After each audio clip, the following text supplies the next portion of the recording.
हरि ओम। शान्तं शाश्वतमप्रमेयमनघम् निर्वाणशान्तिप्रदम् ब्रह्माशम्भुफणीन्द्रसेव्यमनिशम् वेदान्तवेद्यं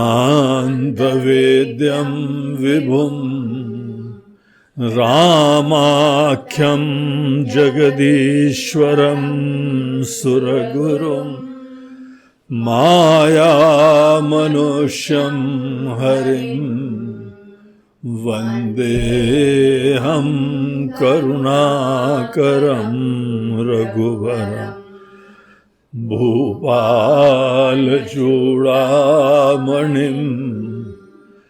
नान्यास्पृहा रघुपते हृदये स्मदीये सत्यं वदामि च भवान् अखिलान्तरात्मा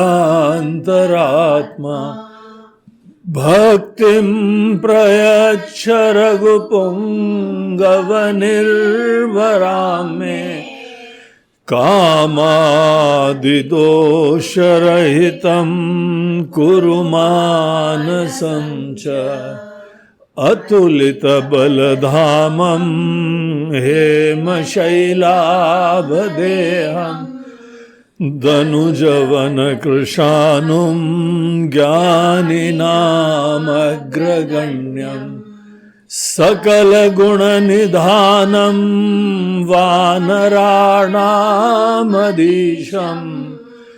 रघुपतिप्रियभक्तं वातजातं नमामि। श्रीराम जय राम श्रीराम जय श्रीराम जय राम श्रीराम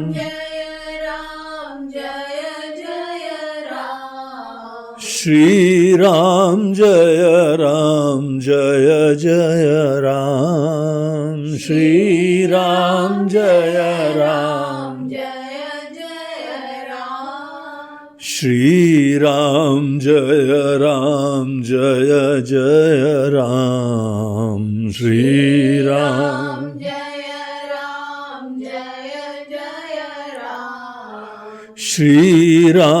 श्रीराम जय राम श्रीराम जय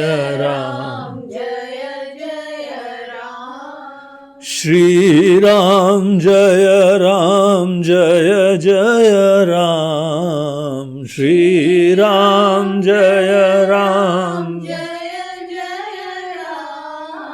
श्रीराम जय राम श्रीराम जय राम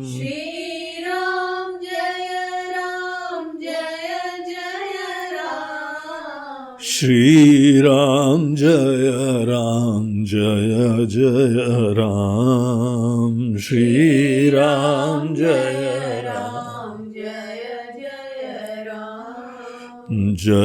जय राम जय बोलो सियावर रामचंद्र की जय पवन सुत हनुमान की बोलो भाई सब संतन की जय। नमः पार्वती पते हर हर महादेव। तो हम लोगों की राम कथा उस पड़ाव तक पहुंची थी जहां पर रावण मंदोदरी से मिलने के बाद सभा में आया। घर से निकलते हुए उनको समझाया गया, विवेक दिया गया, उसके हितैषी, उसके प्रति सही में प्रेम करने वाली, उसका हित करने वाली ऐसे व्यक्ति की भी बात कोई नहीं सुने, उसी को तो अभिमान बोलते हैं। कोई तुम्हारा सच्चा हितैषी हो और तुम कम से कम उसकी बात भी नहीं सुन रहे हो। जीवन में सदैव हमको दूसरा दृष्टिकोण प्राप्त करने की ओपननेस होनी चाहिए। हमारे पास कितनी भी स्पष्टता हो, समझ हो, ज्ञान हो, लेकिन सदैव हमको एक अन्य पक्ष सुनने का ओपननेस होनी चाहिए। ये व्यवहार कुशलता है, ये बुद्धिमत्ता है, ये विनम्रता का सूचक है। और देखिए, जो स्त्री और पुरुष होते हैं, इन दोनों का माइंडसेट थोड़ा एक डिफरेंस भी होता है। मूल रूप से दोनों दिव्य होते हैं। सच्चिदानंद ब्रह्म ही जो है वो दुनिया में हर जीव की तरह भी व्यक्त हुआ है।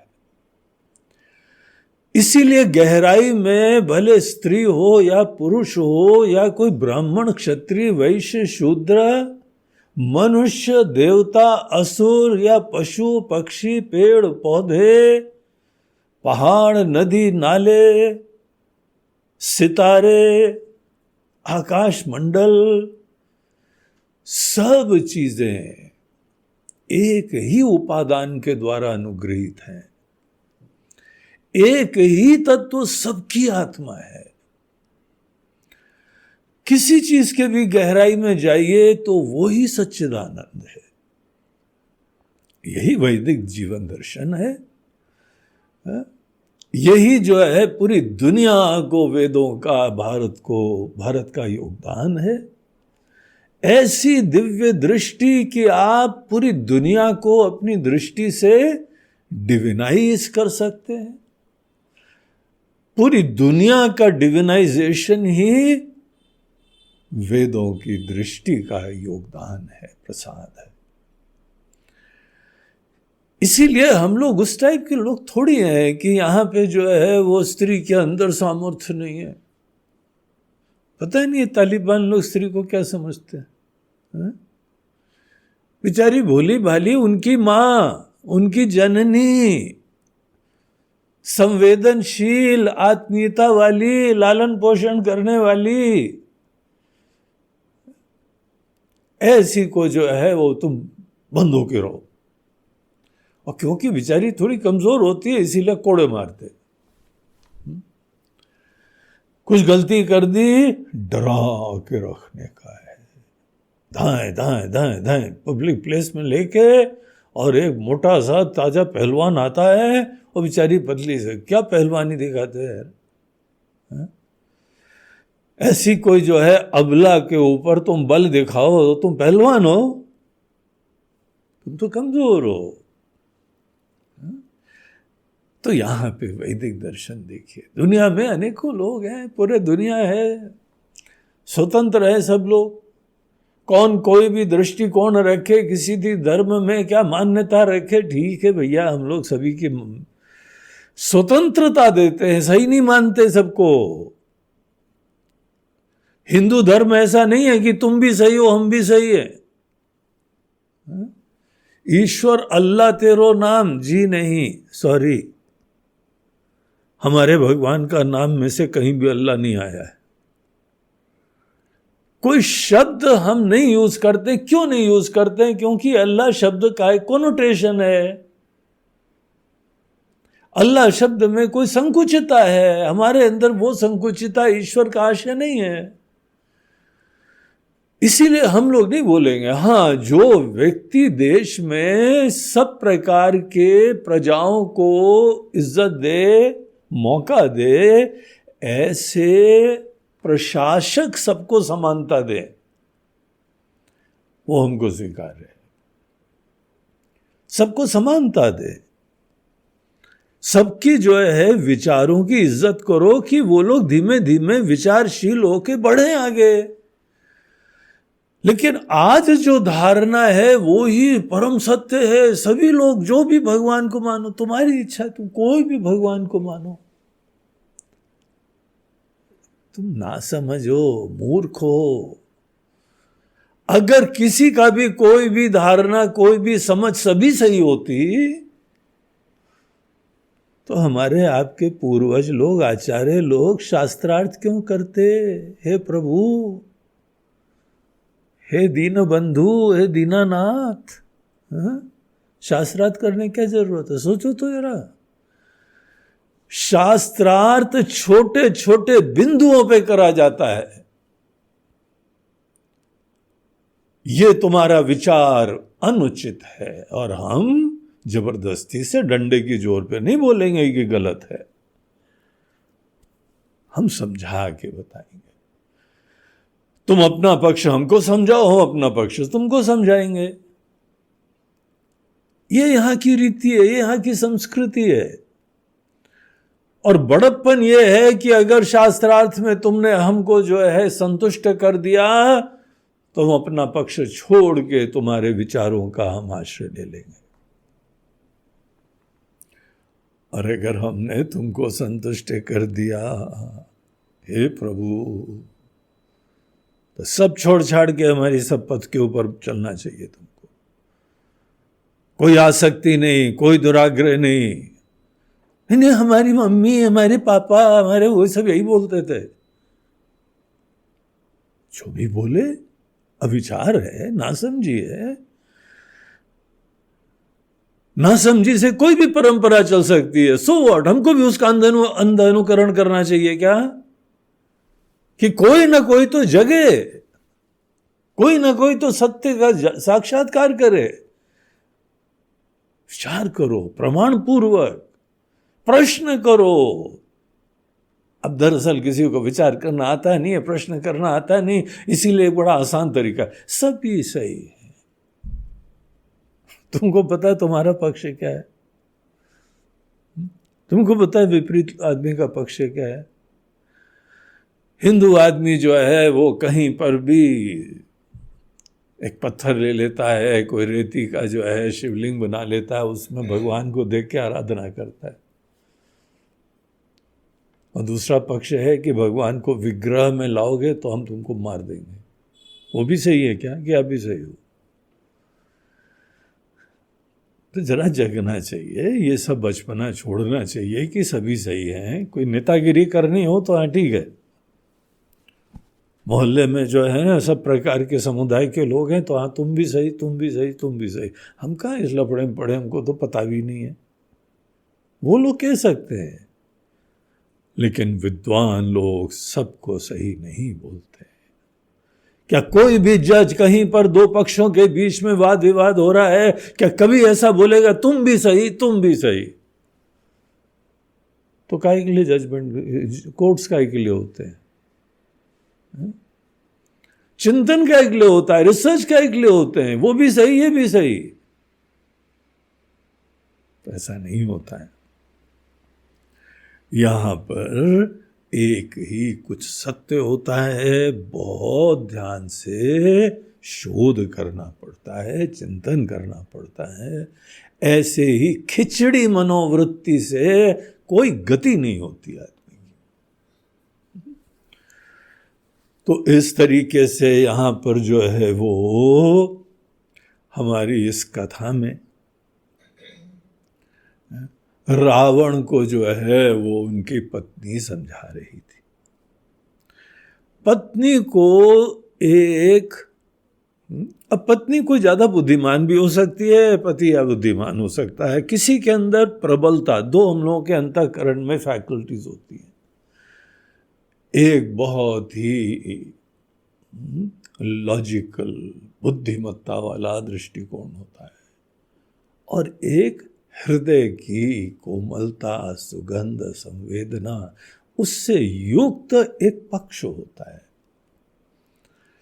स्त्री पुरुष बेसिकली मूल रूप से दोनों ब्रह्म हैं, लेकिन दोनों की उपाधियों में एक में बुद्धिमत्ता की प्रधानता हो सकती है। भावना इनके अंदर भी होती है, उनके अंदर भी होती है।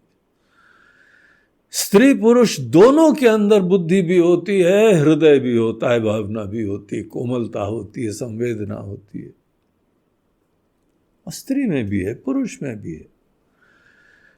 लेकिन सामान्यतः जो व्यक्ति का कॉन्स्टिट्यूशन होता है, जो उसका रोल प्रधान होता है, उसके वजह से ईश्वर ने स्त्री को ज्यादा कोमल, संवेदनशील, केयरिंग, इस तरीके से जो है वो बनाया हुआ है।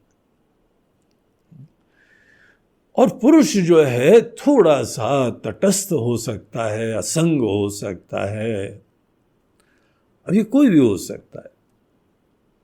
कई बार स्त्री बहुत ज्यादा बुद्धिमत्ता वाली है और कट थ्रोट कंपटीशन वाली है, कोल्ड ब्लडेड ऐसी हो सकती है, और पुरुष बहुत ही जो है संवेदनशील हो सकता है। ये दो पक्षों की संभावना दुनिया में होती है। स्त्री पुरुष के अंदर मूल रूप से ये भेद होता है, अंतःकरण के दृष्टिकोण से। शारीरिक भेदों के अलावा मन के अंदर ये भेद होता है, तो एक दूसरा दृष्टिकोण मिलता है हमको, और हमको खुले तौर से दूसरा दृष्टिकोण लेने की ओपननेस होनी चाहिए, है? तो इस प्रकार से जो है पत्नी को देखना चाहिए, पति और पत्नी को इस प्रकार से देखना चाहिए। एक ही अंतःकरण के दो पार्ट्स होते हैं, एक ही जो है वह व्यक्तित्व, दोनों मिलके एक व्यक्तित्व बने और दोनों का विचार लें, दोनों का दृष्टिकोण देखें। ये बहुत ही सुंदर स्वस्थ दृष्टिकोण है। तो उनका रावण का अपना दृष्टिकोण होगा, ठीक है, फाइन इनफ, लेकिन इनका अपना दृष्टिकोण है, तो क्या उसकी इज्जत करनी चाहिए कि नहीं करनी चाहिए? कि शादी ब्याह तुमने कराया है, काहे के लिए कराया? कभी उनकी दृष्टिकोण ही नहीं समझते हो, विचार ही नहीं समझते हो, भावना ही नहीं समझते हो, है? क्या घर में केवल कोई बाई वाई बनी हुई है क्या? घर का केवल कामकाज करने के लिए, खाना पीना खिलाने के लिए, बच्चे पैदा करने के लिए मशीन बनी हुई है क्या? ये हम लोगों का वैदिक दृष्टिकोण नहीं है। हम लोगों का है उनकी एक यूनिक सत्ता है, विचार भी है, लेकिन एक संवेदना से युक्त, हृदय की सुगंध से युक्त, आत्मीयता से युक्त वो प्रधान है। चाइनीज लोग इसको यिन और यांग बोलते हैं, बोलते हैं दो शक्तियां हैं। हम लोग इसको पुरुष और प्रकृति बोलते हैं, ब्रह्म और माया बोलते हैं, भगवान और उनकी अर्धांगिनी बोलते हैं। भिन्न भिन्न रूप से ये दो शक्तियों की चर्चा होती है। आपका जो भी दृष्टिकोण हो, आपको अभिमान नहीं करना चाहिए कि आपका ही विचार बिल्कुल अल्टीमेट होता है। अभिमान सदैव विनाश लाता है, यही रावण की कहानी से हम लोग सीखते हैं। दूसरे का भी दृष्टिकोण जो है वो हमको अवश्य देखना चाहिए। तो मंदोदरी ने अपना दृष्टिकोण दिखाया, प्रामाणिक था, और हम लोग जो है वह एक तटस्थ होके देखें तो अंततः सही वही था। रावण का दृष्टिकोण विनाशकारी था। अगर रावण इनका दृष्टिकोण मान लेता तो पूरा इतिहास बदल जाता। इतना ऐतिहासिक कॉन्सिक्वेंस का वो विचार था, लेकिन रावण ने उपेक्षा कर दी, और जो इसको कमजोर बता के, स्त्री स्वभाव से बड़ी कमजोर होती है। अरे कमजोरी का क्या बात है, सही बात देखो और उसके सचेत रहो। स्वच्छंद होना, अभिमान से युक्त होकर जीना, इसके अंदर बुद्धिमत्ता होती है क्या? हो सकता है तुम सही हो, लेकिन विचार तो करो।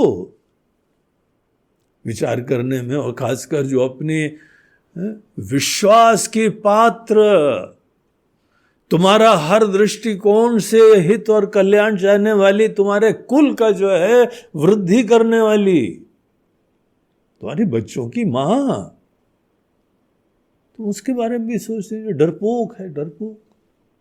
स्त्री तो स्वभाव से बड़ी डरपोक होती है।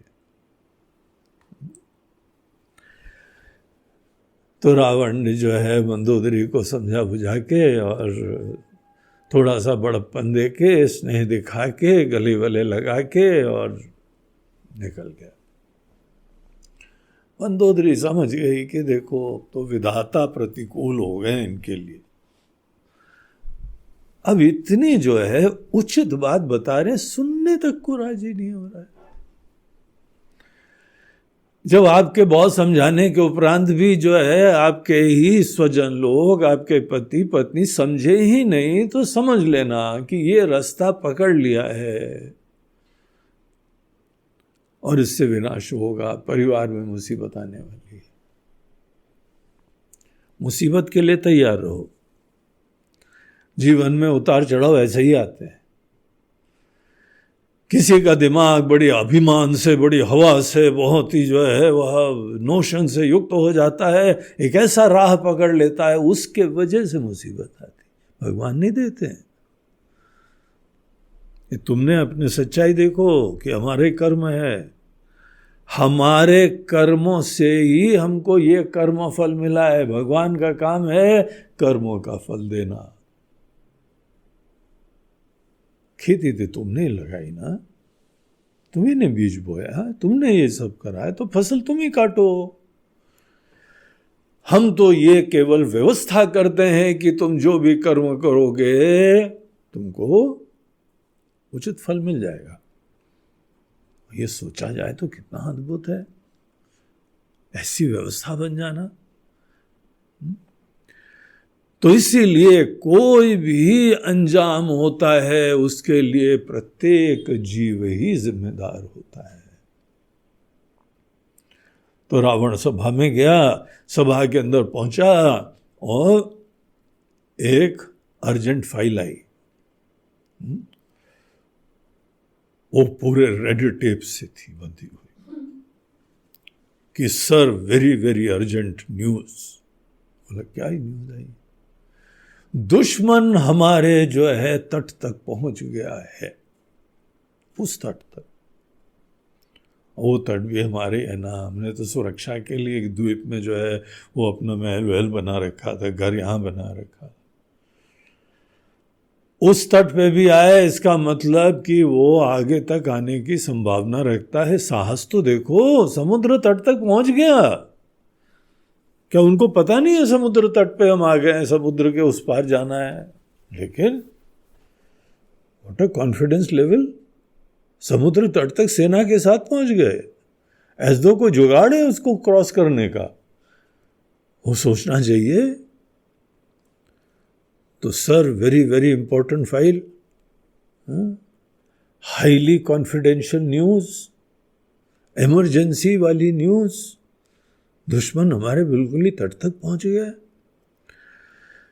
तो रावण ने जो है वह देखा और सचिवों से बोला कि सब अपनी राय दीजिए।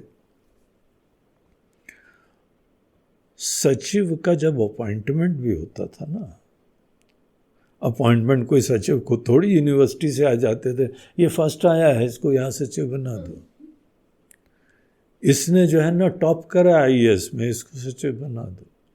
बोला तुमने कॉलेज में टॉप कराओ, तुमने आईएएस में टॉप कराओ, इससे सचिव नहीं बनते। सचिव बनते हैं राजा की संतुष्टि से, खुशी से। कोई भी जो टॉप लेवल अपॉइंटमेंट होते हैं ना, वो क्वालिफिकेशन से नहीं होते हैं। क्वालिफिकेशन तो दरवाजे में एंट्री का पास होता है। तुमको इंटरव्यू के लिए बुला लिया गया है, बस इतना ही काफ़ी है तुम्हारे क्वालिफिकेशन से। आगे क्वालिफिकेशन डिक्टेट नहीं करते हैं टर्म्स। जो टर्म्स डिक्टेट करता है वो राजा के मन के अंदर प्रसन्नता है कि ये हमारे विशिष्ट विचार के अनुरूप है। राजा तो राजा है ना, राजा की सोच है, राजा का प्लान है, राजा का विजन है, और राजा को अपने ही विजन को एग्जीक्यूट करने के लिए ही, इंप्लीमेंट करने के लिए एक टीम चाहिए। तो टीम को निश्चित रूप से राजा के अनुरूप होना चाहिए। अगर कोई भी यहां पे जो भी सचिवादी होते हैं वो राजा के विचारों के अनुरूप ना हो तो they don't deserve to be in the team. फिर वो टीम के पार्ट क्या होंगे? कोई ये थोड़ी होता है कि हम शेड्यूल कास्ट शेड्यूल ट्राइब के हैं, हमको तो जॉब मिलनी चाहिए। कम से कम एक सचिव तो शेड्यूल ट्राइब को कास्ट का होना ही चाहिए। बोलते हैं गो टू हेल या गो टू लंका। और भाड़ में जाओ, ये लंका रावण की लंका है, और रावण की लंका में रावण की प्रसन्नता से ही कोई भी कार्य होता है। तो जितने सचिव थे सबका अपॉइंटमेंट ही उसी हिसाब से हुआ था। राजा साहब को समझते हो ना? राजा साहब का विजन क्या है, राजा साहब की प्रायोरिटी क्या है, राजा साहब की वैल्यूज क्या है, राजा साहब के लिए उचित की परिभाषा क्या है। जानते हो, ये इंटरव्यू में क्वेश्चन पूछा जाता था सचिवों को, और सचिव बोलते थे हाँ इतनी बुद्धिमत्ता होनी चाहिए कि किसी भी परिस्थिति में राजा को क्या प्रिय होगा वो बोलना आना चाहिए, वो समझना आना चाहिए। तो बेचारे सब अपने जो हैं वो अपनी अपनी सिक्योरिटी से चिंतित, अपनी कुर्सी बनाए रखने की प्राथमिकता, और दूसरी कॉन्सिक्वेंसेस से डर। अगर राजा ने निकाल दिया तो मेरा क्या होगा? फिर से गांव में अपने जाना पड़ेगा, फिर खेती करो जाके। वहीं से आए थे कि गांव से सभी सचिव लोग जो हैं वो जमीनी लोग हैं। आज भी जितने बड़े बड़े पुराने लोग होते हैं ना, सब केवल फार्मिंग कम्युनिटी थी। हमारे दादाजी फौज में तो थे, लेकिन उनके दिलो दिमाग में किसानी थी। अंतिम समय तक किसानी करते रहे। हमने तो एक बार बोला, बाबा जी हमको भी जरा किसानी सिखा दीजिए। बोलते बेटा तुम्हारे बस की बात नहीं है, तुम तो फौजी बन जाओ। और केवल बोले ही नहीं, सैनिक स्कूल में भर्ती करा के छोड़ा उन्होंने। हमने बोला हमारी डेट ओवर हो गई है। बोलते डेट वेट चिंता मत करो, तुम्हारी डेट बदलवा दूंगा। तब से हमारे 2 जन्मदिन मनाए जाते हैं, एक असली एक नकली। एक हमारे माता पिता की कृपा से, एक हमारे बाबा जी की कृपा से। 2 बर्थडे होते हैं। वो ऐसे थे।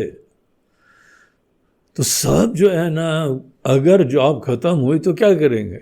बैल हाँकेंगे जाके, और क्या करेंगे? इसीलिए राजा के हिसाब से बोलने की हमको कला आनी चाहिए। जी हुजूरी, हाँ में हाँ। अब इवन दो रावण ने सबसे कहा कि हाँ तुम लोग उचित बताओ, तो उनको पता लग गया था इनके लिए उचित क्या है।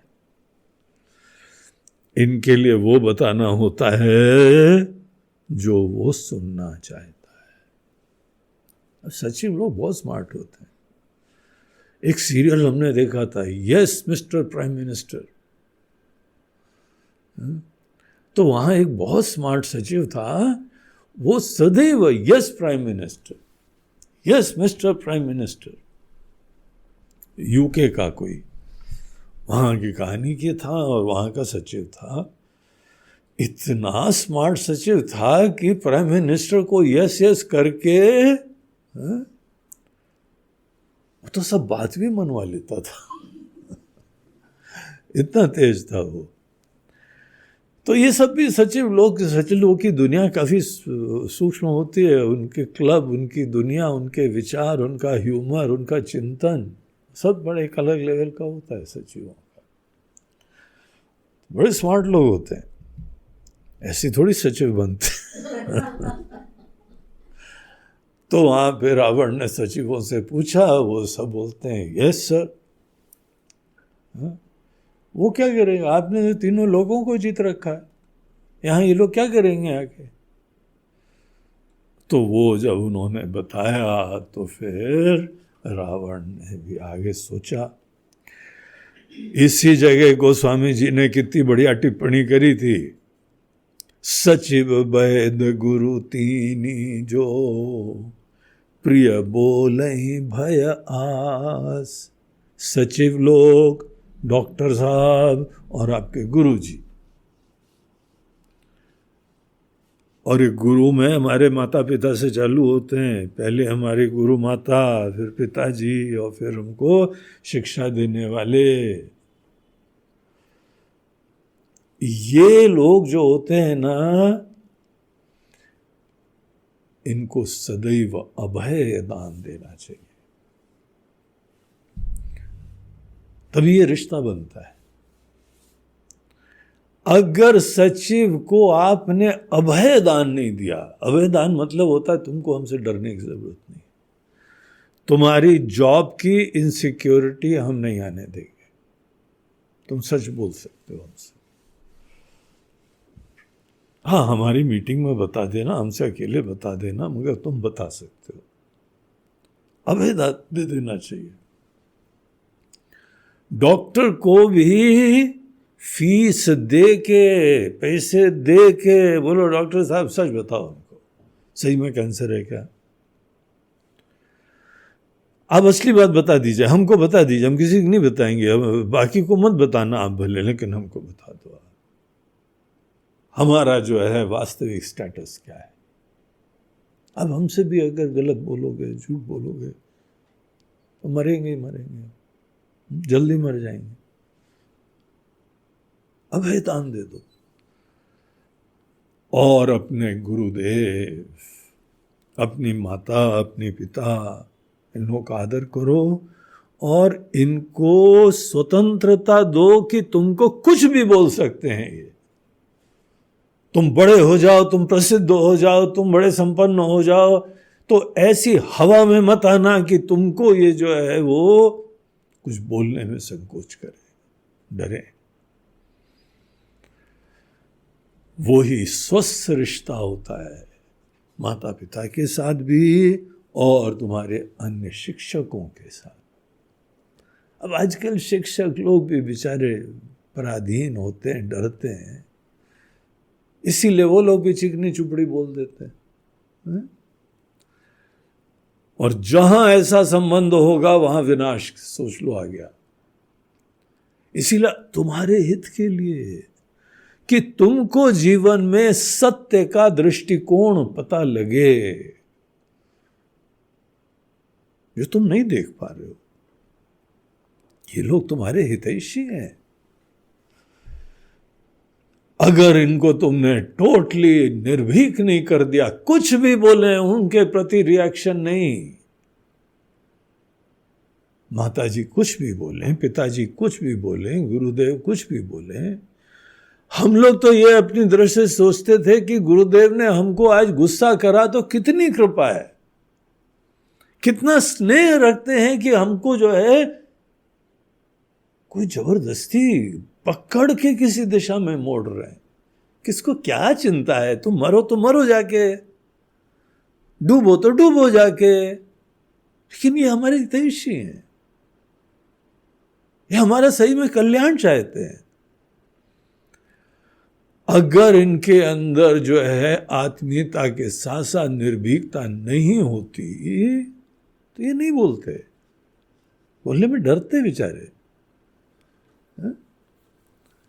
इसीलिए ये तीन विशेष रूप से गोस्वामी जी ये टिप्पणी करते हैं कि तुम्हारे जो हैं वह डॉक्टर साहब, तुम्हारे अनेकों सहयोगी, तुम्हारी पत्नी, तुम्हारे मंत्रणा देने वाले जो जो होते हैं, पत्नी भी मंत्रणा ही देती है ना, सहयोगी भी हो जाती है,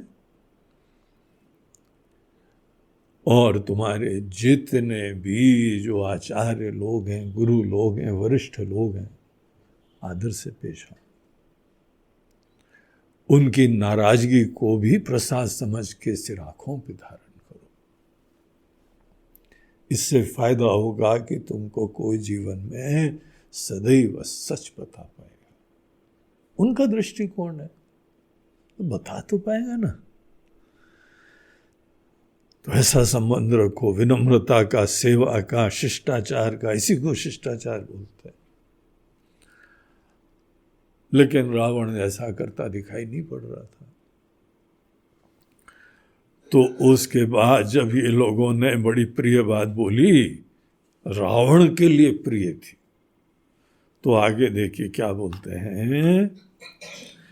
सोई रावण कहूँ बनी सहाई, अस्तुति कराई सुनाई सुनाई, अवसर जानि विभीषण आवा, भ्राता चरण शीसुते नावा, पुनि सिरुनाई बैठ निज आसन, बोला बचन पाई अनुशासन, जो कृपाल पूछे मोहि बाता, मति अनुरूप काहू हित ताता, जो आपन चाहे कल्याण, सुजसु सुमति सुभगति सुख नाना, सो पर नारी लीलार गोसाई, तजऊ चौथी के चंद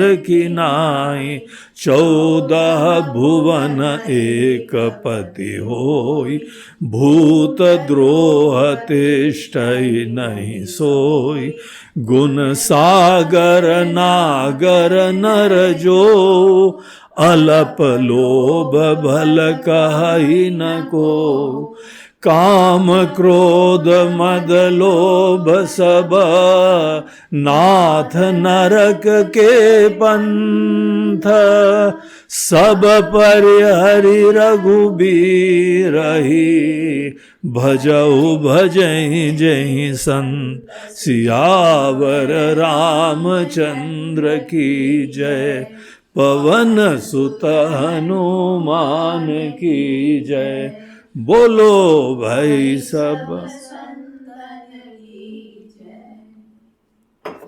सोई रावण कहूँ बनी सहाई,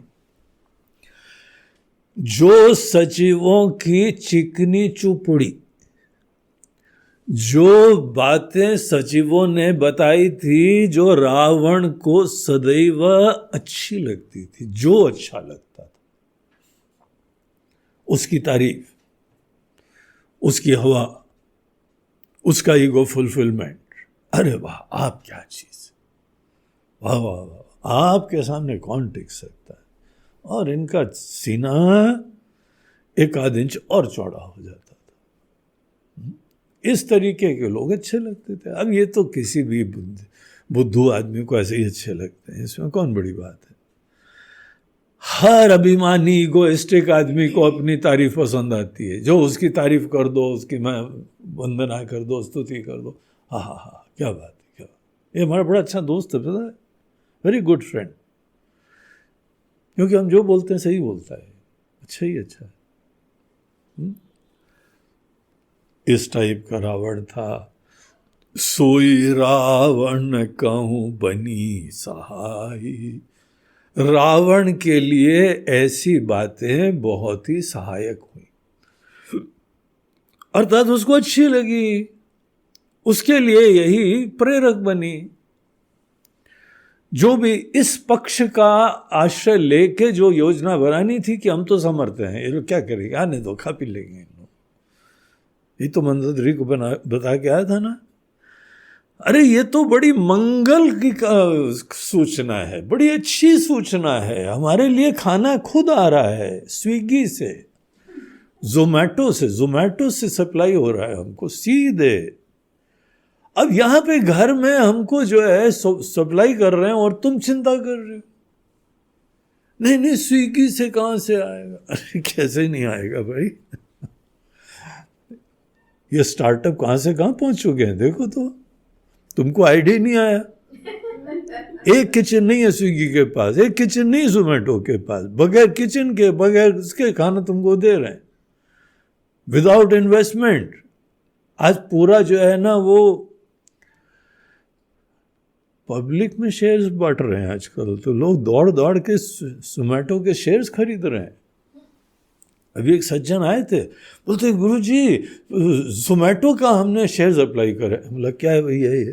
बोलते हैं ऐसी कंपनी है जो आपको घर में खाना देती है, और बड़ी मुश्किल से हमको मिल गए, और क्या बढ़िया रेट पे मिले, और ये तो बहुत दूर जाएगी। हे मंदोदरी, घर में खाना खुद आ रहा है और तुम जो हो चिंतित हो रही हो। क्या देखो स्त्रियों का स्वभाव होता है, समझ भी नहीं आता है। वो वहां समझा के आए थे, वही उनको यहाँ समझ में आ रहा है। जहां सचिवों ने इसी बात के इसी पक्ष को रखा ना, सोई रावण कहूँ बनी सहाई, वही उसके लिए आधार बन गया। बिल्कुल उचित लगा। अस्तुति करहि सुनाई सुनाई, और जो मंत्रीगण हैं उनके ऊपर से और स्तुति कर रहे, जय हो जय हो। रावण जो है तीनों लोकों का, उसका सबसे बड़ा मेडल यही था, तीनों लोकों का विजयी है। जब रावण एंटर करता था ना तो ऐसी स्तुतियां गाई जाती थी। वहां पे ऐसे नृत्य होते थे, ऐसे गायक होते थे, उनको बुलाया जाता था, रावण आ रहा है। इस समय तीनों लोगों का विजयी रावण पधार रहा है, वहां से चालू होता था। बाद में सचिव सोचते थे यही सुनना चाहता है ना, नौकरी बचानी है तो बोलो यही बात। और उन्होंने ऊपर से बोला, अस्तुति करहि सुनाई सुनाई, सुना सुना के पूरा एश्योर करके कि सुन रहा है कि नहीं सुन रहा है। अगर कोई बीच में बोल रहा तो रुक के फिर से बात खत्म हो जाती, फिर सुनाते थे। तो ऐसा सब चल रहा था। रावण की सभा का ये दृश्य था। उनके जो है वो विभीषण भी वन ऑफ द सचिव थे। तो विभीषण जो है अपने कैबिन में बैठे हुए थे, वही महल में उनका एक कैबिन था, काफी रॉयल था। उनके मंत्रीगण वहां पे थे। विभीषण का भी एक मंत्रीगण था, उनके लोक सहायक थे। तो मैसेज गई कि मंत्रियों से सलाह मांगी है महाराज ने। तो वो पास ही में कैबिन था, तो एकदम आ गए वो भी।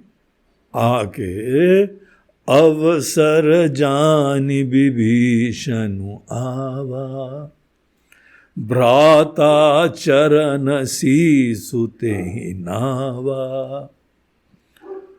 विभीषण आए और बाकायदा बड़े शिष्टाचार से, वो राजा तो है ही, हमारे बड़े भाई हैं, भ्राता हैं। भ्राता चरण सीसु तेहि नावा। लंका में भी बड़े भाई का चरण छूने की परंपरा है। समझ रहे हो ना सब छोटे भाइयों? आप छोटे भाई हो, कोई आपका बड़ा भाई है ना, बड़े भाई को जाके ढोक देते हो कि नहीं? और प्रॉपरली देते हो कि बस वही जीन्स में पहन के एक योगासन करते हो, टर्न करने वाला, एक हाथ ऊपर करके एक हाथ नीचे, क्योंकि झुक तो सकते नहीं पूरा। भाई साहब ढोक, तो बोला ठोक। ऐसे करते हो कि नहीं करते हो? लंका में भी परंपरा थी भैया, तुम लोग तो लंका में थोड़ी हो, तुम तो भारतवर्ष में रहते हो। तो वहां पर भी बड़े भाई पिता समान होते हैं, बड़े होते हैं। जो भी बड़े लोग उम्र में बड़े होते हैं, तपस्या में बड़े होते हैं, और एक ज्ञान वृद्ध होते हैं। जिसका ज्ञान आपसे ज्यादा हो वो ज्ञान वृद्ध, जिसकी तपस्विता आपसे ज्यादा हो वो तपोवृद्ध, जिसकी उम्र आपसे ज्यादा हो तो वह हो वृद्ध। वृद्ध जहां पर भी आ जाते वो आदरणीय हो जाते, और वहां पे आपका ईगो नहीं आना चाहिए, हवा नहीं आनी चाहिए, विनम्र रहो और जाके उनसे आशीर्वाद लो। और प्रॉपर वाला, ऐसे वाला नहीं जो कि थोड़ा सा हमको, इसलिए हम बोल रहे हैं क्योंकि एक जगह मुंबई में हम गए थे, तो वहाँ पे उनकी जो दादी जी थी बहुत परम भक्त थी, और इतना कमांड था उनका पूरे घर के ऊपर कि किसी की मजाल नहीं थी कोई उनकी आज्ञा का उल्लंघन कर पाए। तो उन्होंने हमको लंच पे बुलाया था। ये खार के इलाके की बात है, वो नाम हम नहीं बोलेंगे क्योंकि वो इशू नहीं है यहाँ पे। यहाँ पे वो दृष्टिकोण, कल्चर। तो दादी जी ने बोला था, स्वामी जी जो है, कोई भी महात्मा लोग आते हैं भगवत स्वरूप होते हैं, जैसे भगवान हमारे घर आते हैं आज ऐसी तरह स्वागत होना चाहिए। बहुओं को बोला बेस्ट खाना बनाओ, और लड़के वड़के बहुत बड़ी बड़ी दुकानें थी उनके, बोला सब लोग यहाँ हाजिर हो, दुकान वकान चल रहे हो तो किसी को भी रखो वहाँ पे, और इतने बजे यहाँ पे सबको रहना है। और उनके अनेकों नाती पोते, उनको भी बोला गया सब लोगों को जो है 12 बजे घर में आना चाहिए। अब दादी जी का ऑर्डर पास हो गया, सब हो गए। और एक को काम दिया गया था जो है खाना बनाने का, एक को पूरा सिटिंग रूम जहाँ पे बैठेंगे वहाँ पे अच्छी तरह से डेकोरेट होना है, और जहाँ पे सब गृहस्थी लोग बैठते हैं वहीं नहीं बैठा देना, कायदे का उसके ऊपर जो है कारपेट डालना, आसन डालना, तब जाके वहाँ गुरुजी बैठेंगे। जहाँ पे तुम बैठ के जो है वो मूंगफली खाते रहते हो, वहीं गुरुजी को बोल दिया खाओ बैठो। ऐसे थोड़ी करना चाहिए, तुम्हारे अंदर सत्कार ही नहीं, आदर ही नहीं है। तुम्हारे घर में आए तो उनका चरण तुम्हारे घर में पड़े, और वो कहाँ बैठेंगे क्या करेंगे उसका सब तुमको संवेदना होनी चाहिए। दादी जी को बहुत अच्छी थी।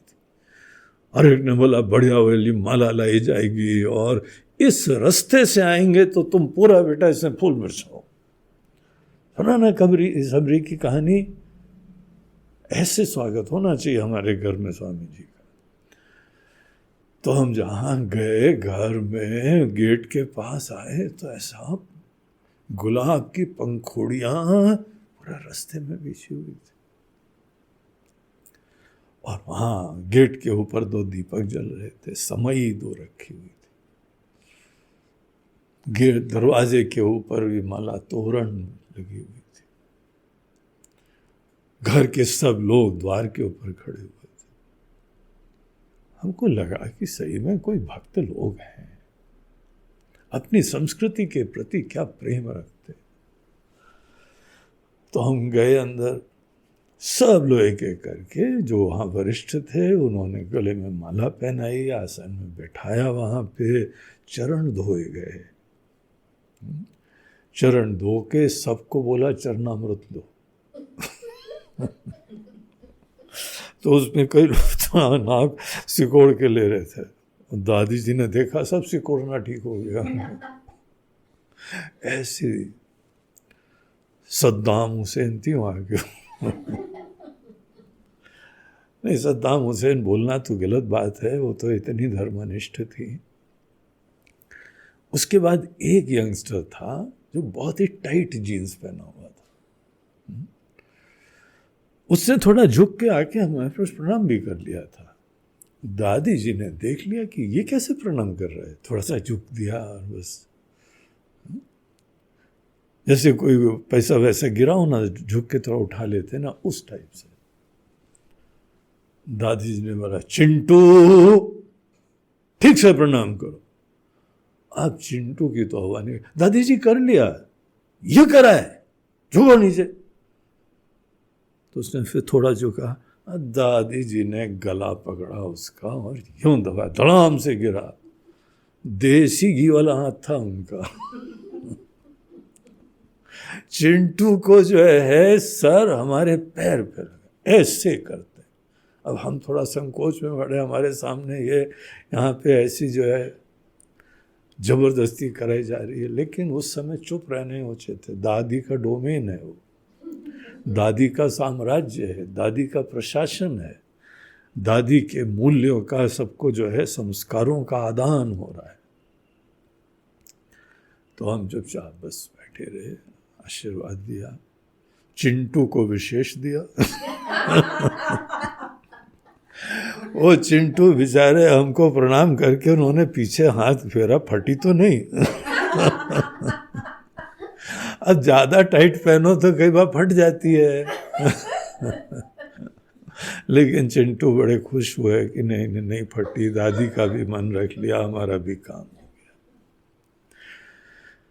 ऐसी दादियां होती हैं ना, उसके उपरांत ही तो संस्कार पढ़ते हैं। दादी थोड़े दिन बाद चली गई हैं, वो चिंटू आज भी बड़ा सत्कार करता है, और अब तो कायदे से करता, उसको भूला थोड़ी जीवन भर कभी। ऐसी दादियों की शिक्षा कौन भूलेगा, याद करता वो। तो एनीवे ये भी अपने भ्राता के पास विभीषण आए, एंट्री करी उन्होंने। भ्राता चरण सीसुते ही नावा, सर झुका के प्रणाम कर। दुष्ट है, अज्ञानी है, मूर्ख है, ना समझ है, हवाबाज है, कामी है, क्रोधी है, दूसरे की पत्नी उठा के ले आया है, क्या क्या हो सकता है। और लेकिन बड़ा भाई है, राजा है। कोई दूसरा आदमी अगर गड़बड़ करे तो हमको क्या अपने संस्कार भूल जाने चाहिए? तो हमारा धर्मशास्त्र बोलता है नहीं, हमको तो भी जो है अपना कल्चर हमको दिखाना चाहिए। उसका कल्चर वो दिखाए, हमारा कल्चर हम दिखाएंगे। तो भ्राता चरण सीसुते ही नावा, तो बड़े भाई के चरणों में अपना सर उसने झुकाया, आदर से सत्कार करा, पूरे शिष्टाचार से जो है उसने उनको नमन करा। तो वो फिर जाके अपने स्थान पे बैठा। पुनि सिरुनाई बैठ निज आसन, और उनका अपना स्थान बना हुआ था। तो विभीषण जी जाके अपने आसन पे बैठते हैं, और पुनि सिरुनाई, फिर से जो है सर नवा के आसन में जाके बैठ जाते हैं। तो सभा है, बड़ा दिव्य सभा है, बड़ी अद्भुत सी सभा है। हनुमान जी ने भी जब देखी थी रावण की सभा, तो वहाँ पे उसकी तारीफ करी स्वामी जी ने कि निश्चित रूप से बहुत ग्रैंड उसके जो है सभा थी, सब लोगों के लिए उच्च स्थान था, बहुत ही जो है आदरणीय स्थान बना हुआ था। तो विभीषण जाके अपने आसन पे बैठते हैं, और विभीषण जी के विचारों के लिए रावण ने उनको संकेत करा। बोला बचन पाई अनुशासन, अनुशासन के अनुरूप कोई डिस्कशन चल रहा था तो वो समाप्त हुआ। फिर इनसे बोला, हाँ बात बताओ, यहाँ पे समाचार आया है कि ये दो तपस्वी लोग हैं ना, वो दो तपस्वी लोग समुद्र के उस पार अपनी वानर सेना लेके पहुंच गए, क्या विचार है तुम्हारा? तो विभीषण जी बोलते हैं, ये देखिए हमारे सुंदर कांड के दूसरे सुंदर पात्र। पूरी सुंदर कांड को हम लोग दो सेक्शन में विभाजित कर सकते हैं, हनुमान खंड और विभीषण खंड। और हम लोग तकरीबन सुंदर कांड के आधे में पहुंच चुके हैं, आधे से थोड़ा ज्यादा। एक जो है पूरा सेक्शन था जहां पे हनुमान जी की ग्लोरी, महिमा, विचार, दृष्टिकोण, उनका आचरण सब उनकी लीलाएं, सब चीजें हमको दिखाई पड़ी। और यहाँ हमारे जो है सुंदरकांड के दूसरे भक्तराज, सात्विकता की मूर्ति, धर्म के प्रति आस्था रखने वाले, ईश्वर चरणानुरागी, ईश्वर को पूरे हृदय से मानते। ये दुनिया बगैर ईश्वर के नहीं चलती है। तो यहां पे एक नियामक है, नियंता है। भज गोविंदम में शंकराचार्य जी पूछते हैं, क्या तुम क्या जीवन जी रहे हो, कितना टेंशन है तुम्हारे ऊपर? हे पगले, क्या भगवान को नहीं मानते हो? दुनिया में ईश्वरीय सत्ता को मानना चाहिए। ईश्वरीय सत्ता को सदैव ध्यान में रखना चाहिए। तुम अकेले नहीं हो, दुनिया बनी है, चल रही है। कोई दुनिया बनाने वाला, चलाने वाला, तुमको बनाने वाला, चलाने वाला, और तुम अपने अज्ञान में, अभिमान में रहते हुए भूले हुए उनको, इसलिए टेंशन है तुम्हारे। वातुल किम तव नास्ति नियंता, हे वातुल, हे पगले, क्या तुम्हारे लिए भगवान नाम की कोई चीज नहीं है? क्या औपचारिकता है क्या? भगवान को जो है स्मरण करो, का विश्वास करो, और विश्वास तुम्हारे जीवन में छलके। औपचारिकता नहीं करनी है कि हाँ नहीं हम तो दुकान खोलते हैं तो वहां अगरबत्ती जला लेते हैं। हमने अनेकों जगह देखा, दुकान खोली, बाकायदा पता नहीं क्या बोलते हैं, सुनाई नहीं पड़ता, कुछ न कुछ जो है वो जाने हैं, उनके भगवान जाने, अगरबत्ती घुमाते हुए यही बोलते होंगे, भगवान हमारी दुकान आज चलिए, हमारी दुकान में कोई प्रॉब्लम नहीं हो, हमारा दुकान जो है केवल सब कल्याण का वैभव, ये वो वृक्ष है जो फल देता है, उसी फल से हम लोग खाते पीते हैं, फलते फूलते हैं, भगवान ये वृक्ष फलता फूलता रहे, आपकी कृपा बनी रहे। अब इस तरीके से जो है औपचारिकता नहीं। हम देखो भगवान को मानते हैं, हम आते पहला काम भगवान की जो है प्रणाम करते हैं, जाके आरती भी, अगरबत्ती जलाते हैं। इसी संदर्भ में आपको एक बात बता दें, अगरबत्ती जलाना बंद करो। अगरबत्ती बांस की लकड़ी से बनती है, और बांस की लकड़ी स्वास्थ्य के लिए खराब होती है।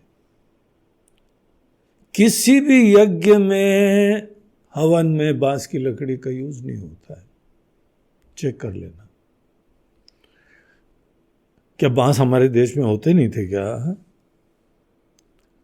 लेकिन उसको जलाने से नुकसान होता है, हानि होती है, स्वास्थ्य के लिए अच्छा नहीं होता है। इसीलिए धूप जलानी चाहिए। केवल धूप जलाओ तो वो ही स्वास्थ्यकारी होती है। उसके बाद बब्बा बोल देना जो भी बात करते हो ना अपने भगवान से, भगवान ये हमारी दुकान, ये हमारा ऑफिस, ये हमारा सब काम, ये हमारा घर, बब्बा घुमाना जाके। और धूप बत्ती लेके चारों तरफ घूमना चाहिए, उसकी सुगंध हर जगह जानी चाहिए, उसका धुआं हर जगह जाना चाहिए। एक ही जगह खड़े होके वो अपना मंत्र मत पढ़ना, हर जगह धूप घुमा के आना। विश्वास करना वो केवल आते समय नहीं, लेकिन सदैव भगवान का जैसे अस्तित्व ध्यान में रखो। तुम अकेले नहीं हो, तुम भेजे गए हो, भगवान के सेवक हो, भगवान के निमित्त हो। राम जी के दूत बन के जीना सीखो। हनुमान जी से यही शिक्षा हमको लेनी चाहिए, राम दूत तुलित बलधामा। तो सदैव याद रहोगे, नहीं तो सवेरे आने के समय और फिर बाद में जो है वो नोट गिनने के समय भगवान पता नहीं कितना आया, आज कितना आया, ऐसे नहीं, सदैव। जो ईश्वर को सदैव याद रखे वो विभीषण। और वो ईश्वर के अनेकों नाम है, उन्हीं का नाम कृष्ण है, उन्हीं का नाम राम है, उन्हीं का नाम शिव है। वो मंगलकारी हैं इसीलिए शिव है, वो बहुत आकर्षक हैं इसीलिए कृष्ण है, सबके हृदय में रमते हैं और सब उनमें रमते हैं इसीलिए वो राम है। ऐसे जो राम के अस्तित्व को माने वही विभीषण है। और फिर देखिए कितने शिष्टाचार से, व्यवहारिक जो भी कार्यकलाप है, शिष्टाचार है, वो भी पूरे विधिवत कर रहे हैं। मंत्री हैं, राजघराने के हैं, लेकिन सब चीजों का पालन करते हैं। लेकिन जीवन दर्शन उनका, जो वेदों के अंदर सनातन धर्म प्रतिपादित है, ईश्वर के अस्तित्व को मान के जीवन चलना चाहिए, उसकी सुगंध से युक्त था। तो उन्होंने जो है रावण से बोलना चालू करा, जो कृपाल पूछे हूं मोहि बाता। हे कृपालु, हे पूरे लंका पे कृपा करने वाले, आप सबका हित चाहते हो, सबके हित के लिए आप सोचते हो। हाँ, अपने ढंग से सोचते हैं वो अलग है, लेकिन उनके हिसाब से वो तो सबका हित ही चाहता था। तो हे कृपालु, जो कृपालु पूछिहु मोहि बाता, मति अनुरूप कहूँ हित ताता। हे तात, तात वर्ड जो है ना, प्रिय के लिए यूज होता है, आदरणीय के लिए यूज होता है, पुत्र के लिए भी यूज होता है, पिता के लिए भी यूज होता है। एक ऐसा जो है व्यापक शब्द है ये। तो पिता तुल्य, बड़े भाई, उनके लिए भी यूज होता है। और कितना उसमें प्यार भरा हुआ है, हे तात।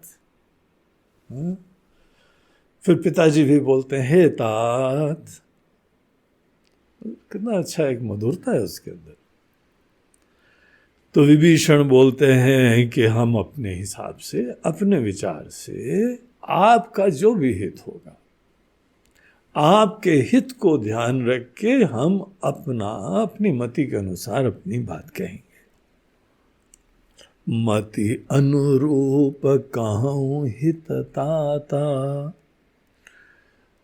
ये भूमिका बनाई, शिष्टाचार से जब आज्ञा मिली तो बोला, जब आए तो बहुत ही आदर सत्कार से आए, बैठे, ऐसा सब बढ़िया एक धर्मनिष्ठ व्यक्ति की तरह आचरण करा। विभीषण जी का पात्र जो है बहुत ही प्रेरक पात्र है। ऐसे सब लोगों के लिए बहुत ही इंटरेस्टिंग पात्र है जो लोग सोचते हैं कि हमको आजकल अनुकूलता नहीं मिल रही इसीलिए भजन नहीं होता है। हमारे घर के लोग, हमारा पड़ोस, हमारा शहर, हमारी दुनिया, हमारे सब फ्रेंड्स, अब कोई मानते ही नहीं है। क्या करें, इन लोगों के बीच में रहना ही पड़ता है, तो इसीलिए हम नहीं कर पाते हैं। देखो विभीषण जी को प्रतिकूलताओं में भी आस्था कैसे बनी रहती है, प्रतिकूलताओं के मध्य में भी हमारा भजन कैसे चलता रहता है। और इतना दिल से, इतना सुंदर भजन उनका चला कि यहां पे भगवान का दर्शन हुए, भगवान की शरण में आ गए, अपनी आंखों से भगवान को देख पाए। ये बगैर श्रद्धा भक्ति के थोड़ी होता है। और रावण की लंका में रह के उनका साधना चल रही है। जस्ट इमेजिन, कितना इंटरेस्टिंग पात्र है। यहां एक आध लोग जो हैं हमारे अनुकूल नहीं होते हैं, हम सदैव जो है खुंदक में रहते हैं, विक्षिप्त रहते हैं, अशांत रहते हैं। और ये यहां पूरी लंका के अंदर एक से एक भयंकर राक्षस लोग हैं। नीच काम कर रहे हैं, छोटा काम कर रहे हैं, हिंसक काम कर रहे हैं, उपेक्षा का काम कर रहे हैं, पूरी दुनिया ही ऐसी वहां की। उसके अंदर रह के भगवान का भजन मन निर्मल बनाए रखते हुए क्या दृष्टिकोण था, क्या जीवन दर्शन था, ये चिंतन योग्य है, विचार योग्य है। लेकिन प्रमाण तो यह है कि ये व्यक्ति जो है बढ़ता ही चला जा रहा है, ऐसे पुण्य के परिपाक हो रहे हैं कि यहीं पे इसी जीवन में साक्षात भगवान के दर्शन हुए, भगवान का कृपा के पात्र बने और भगवान की कृपा से लंकापति भी बन गए। कि वो भी भीषण है, पूरे धर्मनिष्ठ, एक क्लैरिटी है उनके अपने जीवन में, सोच है। तो उन्होंने प्रारंभ करा कि जो आपन चाहे कल्याणा, सुजसु सुमति सुभगति सुख नाना। तो हे कृपालु, हमारा विचार, आप नहीं माने कोई बात नहीं, हम अपना विचार कह रहे हैं, आपने बोला है, और मंत्रियों का काम ही अपना निर्भीकता से जो भी उनका दृष्टिकोण है वो बता। अगर आप अपना कल्याण चाहते हैं, और हम भी चाहते हैं आपका कल्याण हो, लेकिन हमारे चाहने से आपका कल्याण नहीं होता है, आपको भी अपना कल्याण चाहना चाहिए। देखिए, आपके गुरु हैं, आपके बड़े बुजुर्ग हैं, आपके माता पिता हैं, कोई भी बड़े लोग हैं, वो तो चाहते हैं सर्वे भवन्तु सुखिनः, सर्वे सन्तु निरामया, सर्वे भद्राणि पश्यन्तु मां कश्चित् दुःख भाग् भवेत्। किसी को दुख ना हो, सभी सुखी हो, वो तो चाहते हैं।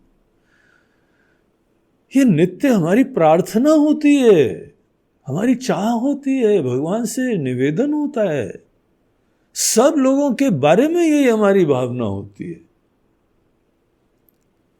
लेकिन हमारी चाह और हमारी भावना से थोड़ी घटना घटित होती है।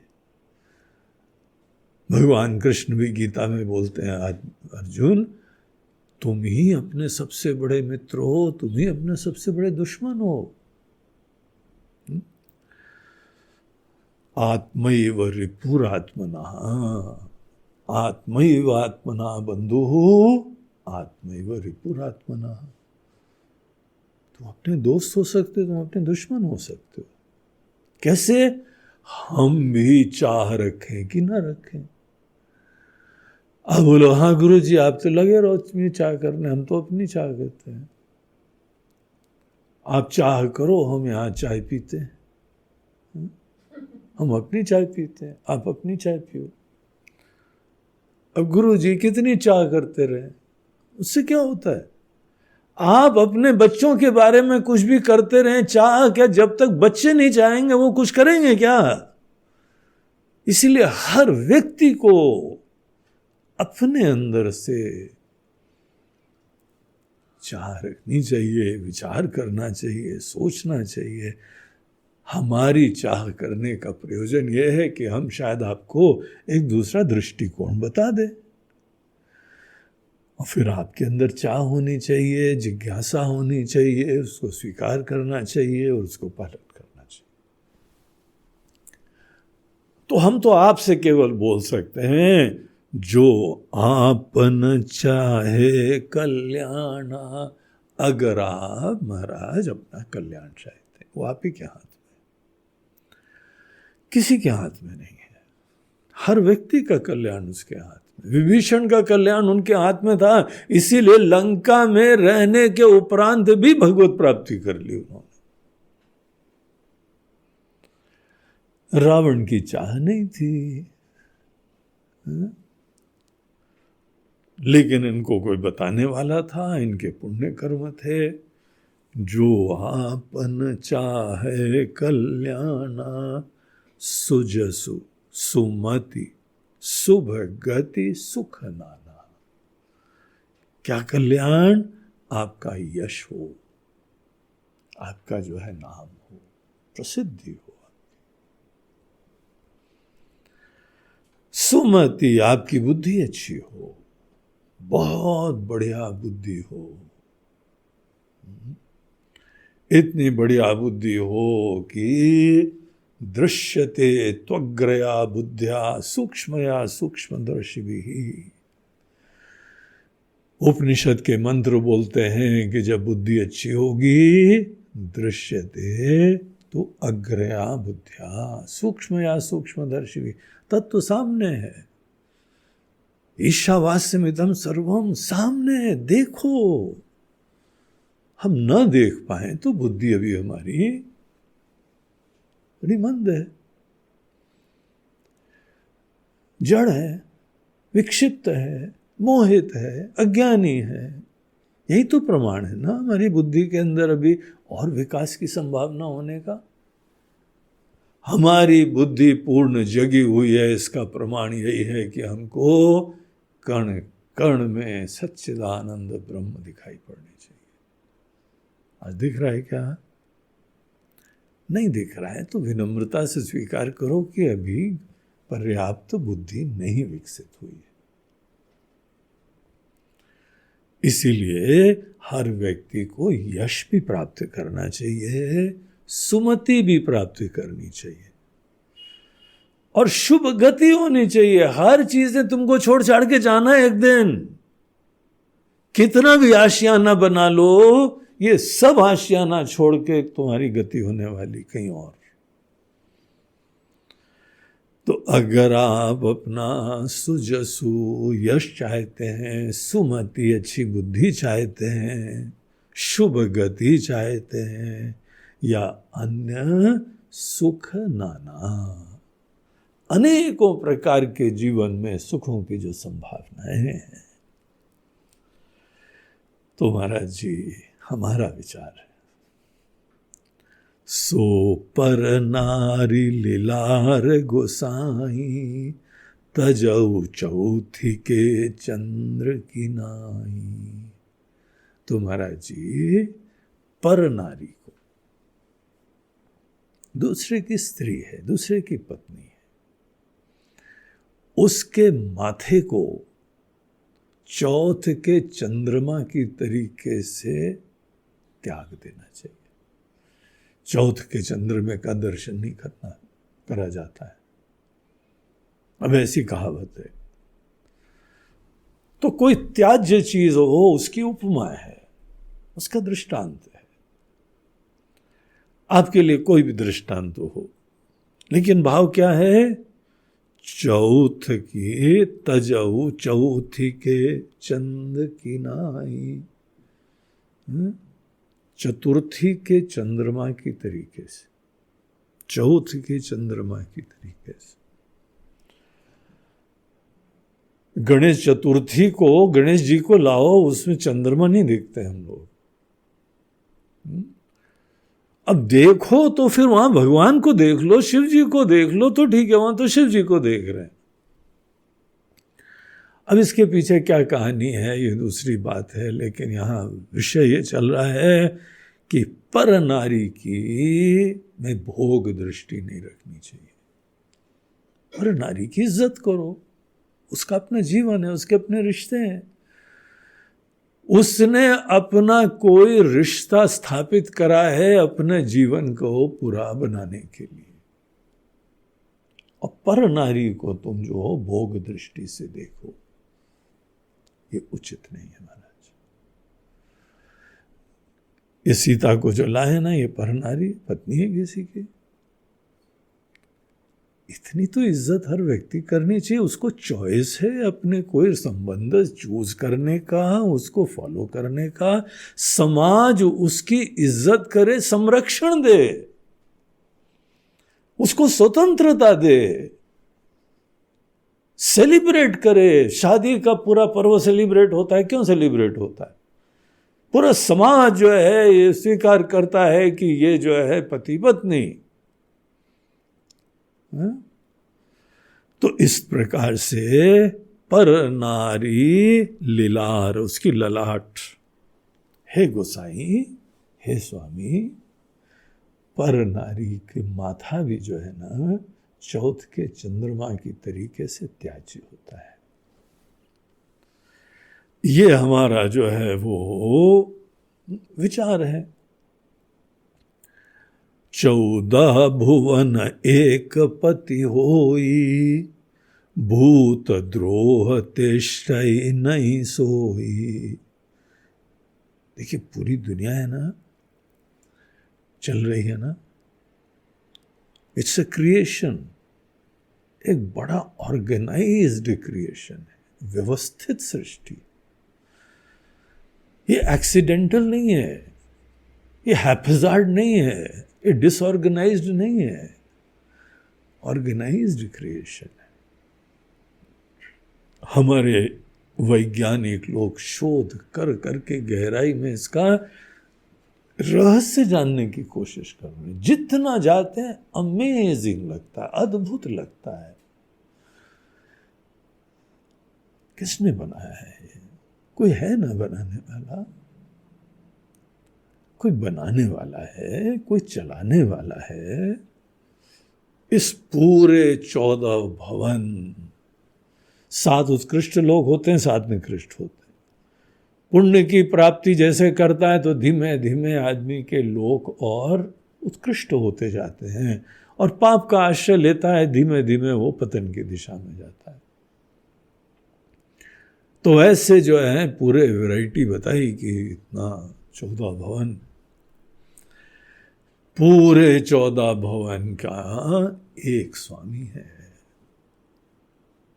एक ही स्वामी होता है तो ही तो चलाता है, इसीलिए यूनिटी होती है, इसीलिए पूरा व्यवस्था होती है।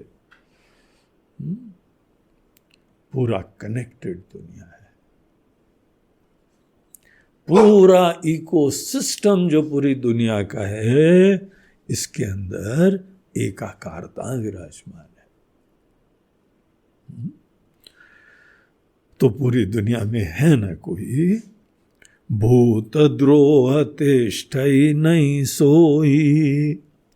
वो भी अगर किसी जीव के साथ द्रोह करता है ना तो वो भी नहीं टिक पाता है।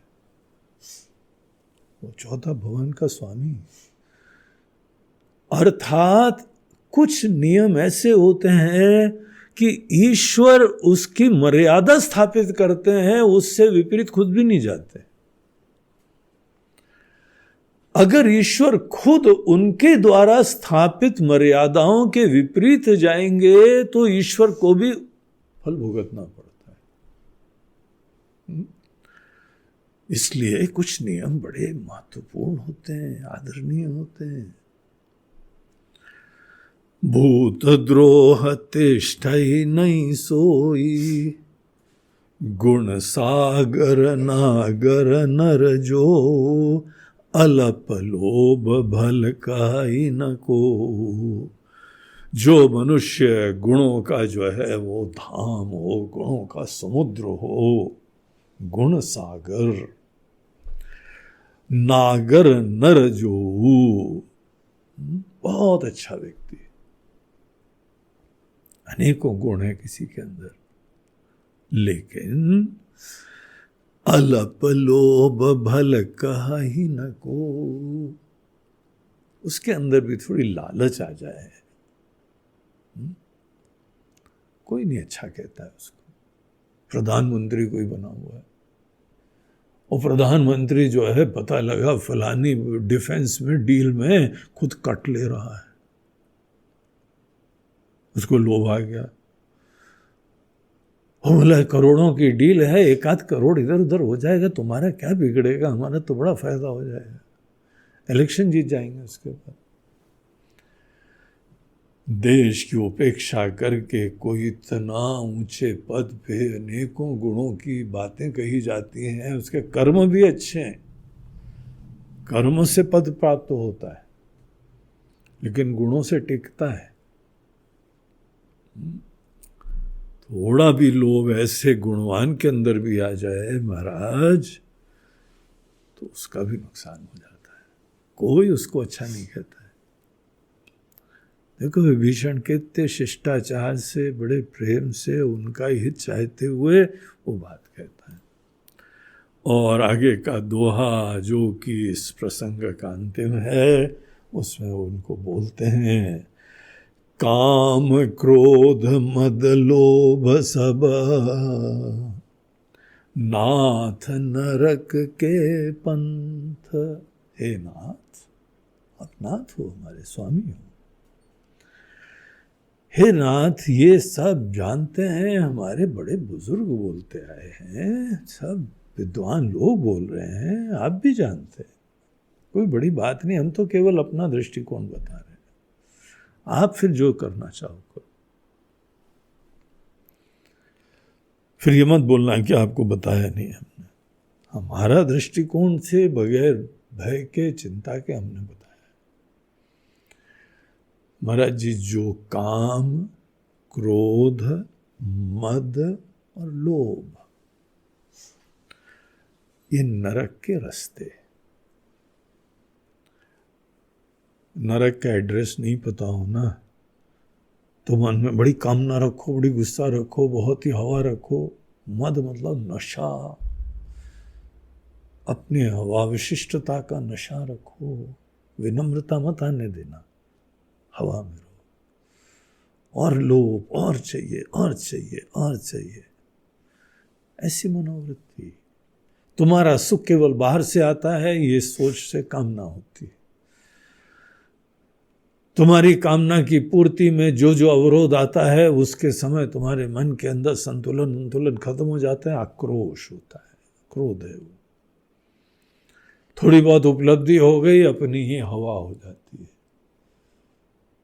और जितना कुछ आ गया है संतुष्टि नहीं होती है, और चाहिए, पराधीनता होती है, दीनता हो जाती है। भाई देवे, नरक को जाना हो, देखना दाखना हो कैसा होता है नरक, इन ऐसी 4 चीजों में से कोई भी रख लो, ऑटोमेटिक ऑटो पायलट से तुम नरक पहुंचाओगे। ऐसी गाड़ी में बैठोगे जिसमें क्रूज कंट्रोल होगा, ऑटो ड्राइवर होगा, तुमको एड्रेस बताने की जरूरत नहीं है।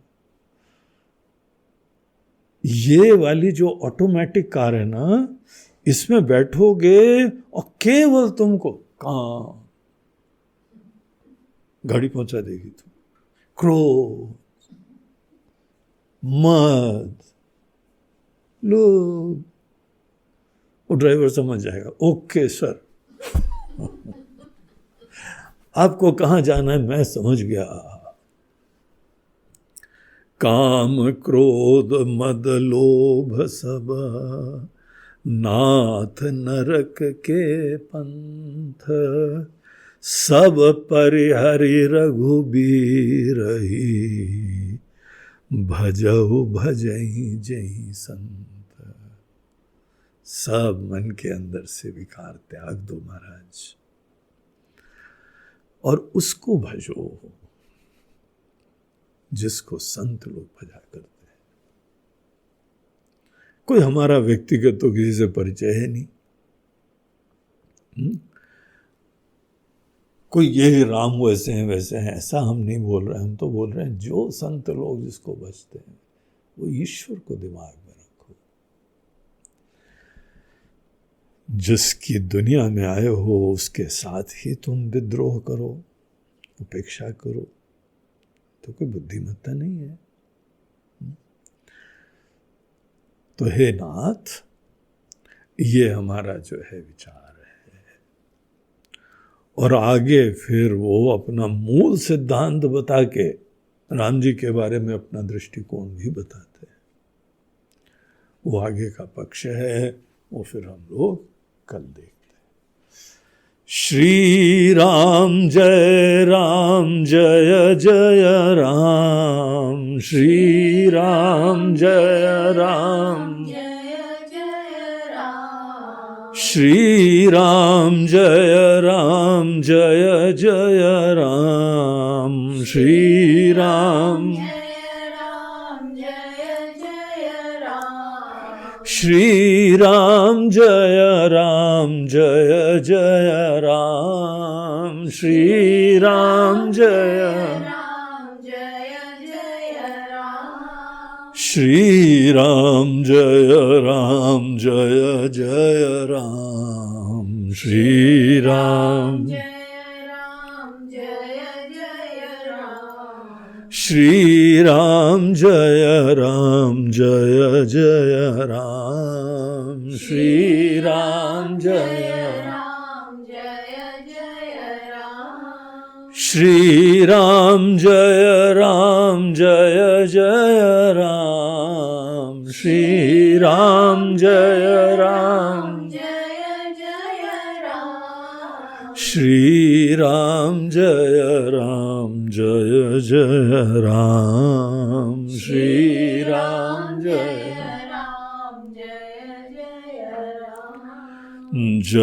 जय राम जय जय।